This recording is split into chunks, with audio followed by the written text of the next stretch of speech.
हो भैया, finally guys हम लोग इधर आ चुके हैं।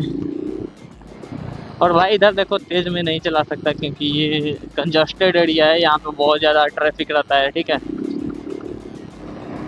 बट हाँ, साउंड तो ले ही सकते हैं गाइज।